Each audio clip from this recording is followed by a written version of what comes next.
నేరుగా Shri Lakshmi agro forms మరియు ప్రాజెక్టులో ఇన్వెస్ట్ చేయండి. రేపటి కోటీశ్వర్లు అవ్వండి. సంప్రదించవలసిన నెంబర్స్.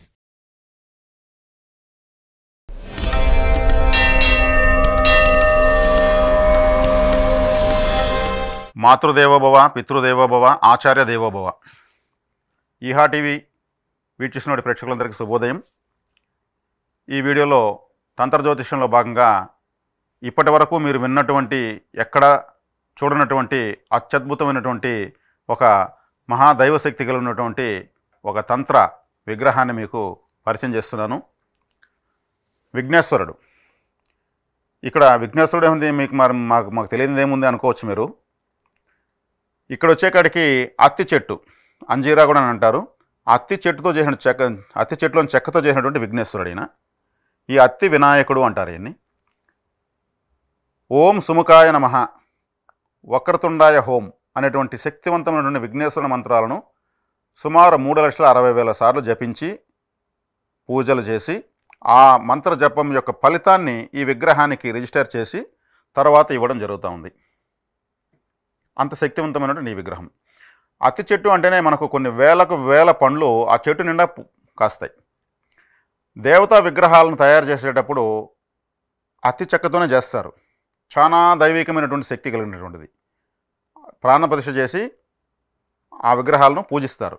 ఏ దేవత విగ్రహమైనా సరే, గ్రామ దేవతలు కావచ్చు, మరి రాయలసీమ ప్రాంతంలో మహాభారత ఉత్సవాలు జరుగుతాయి. పాండవుల విగ్రహాలు, ద్రౌపదీదేవి విగ్రహాలను కూడా ఈ అత్తి చెక్కతోనే చేస్తారు.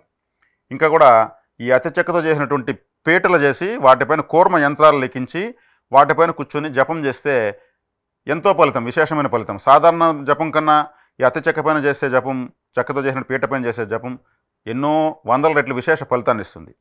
అంత దైవికమైనటువంటి ఆ అత్తి చెట్టు చెక్కతో చేసినటువంటి ఈ అత్తి వినాయకుడు, అందున 3,60,000 మంత్రజపం నిక్షిప్తమైనటువంటి ఈ పవిత్రమైన విగ్రహం. అత్తి చెట్టులో ఎలాగైతే పండ్లు విశేషంగా కాస్తాయో ఆ పండ్లలో కూడా విత్తనాలు కోకలుగా వేల లక్షలుగా ఉంటాయి. పిల్లలు, సంతానం లేని వాళ్ళు ఈ విగ్రహాన్ని పెట్టుకుని స్వామివారికి నైవేద్యం సమర్పించుకుంటూ, ఎందుకంటే విఘ్నేశ్వరుడు నైవేద్య ప్రియుడు. విఘ్నేశ్వరుని పెట్టుకున్న తర్వాత కనీసం ఫోటో పెట్టుకుంటే కూడా నైవేద్యం ఖచ్చితంగా పెట్టాలి. చాలామంది ఇంట్లో విఘ్నేశ్వరుడి ఫోటోలు గడపకి ఒకటి పెట్టేస్తుంటారు, నైవేద్యాలు పెట్టరు. అంటే దేవతలకు వాళ్ళ యొక్క మనస్తత్వం తెలుసుకొని ఎవరికి ఏం చేయాలో తెలుసుకొని అలా చేసే విధంగా ఉంటేనే ఆ ఫోటోలు కానీ ఆ విగ్రహాలు కానీ పెట్టాలి.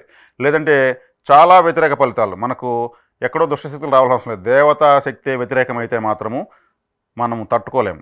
కాబట్టి మీరు ఎక్కువ విగ్రహాలు పెట్టుకుంటే ఎక్కువ నైవేద్యాలు పెట్టాలి. లేనప్పుడు తీసుకుని ఎక్కడైనా ఆలయంలో పెట్టేయాలి.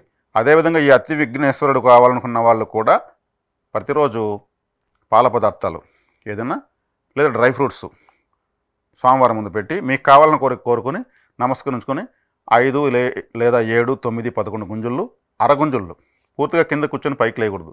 సగం మాత్రమే వంగి లేయాలి. కాబట్టి అలా స్వామివారిని పూజించుకుంటూ వస్తే మీకు పిల్లలకు కలగడానికి, పిల్లలు ఉన్న వాళ్ళకి పిల్లల అభివృద్ధికి, కుటుంబముల ఐక్యతకు, మీకు జరుగుతున్నటువంటి అన్ని రకాల విఘ్నాలను నిర్మూలించడానికి విఘ్నేశ్వరుడు సంపూర్ణంగా మిమ్మల్ని అనుగ్రహిస్తాడని తెలియజేస్తున్నాము.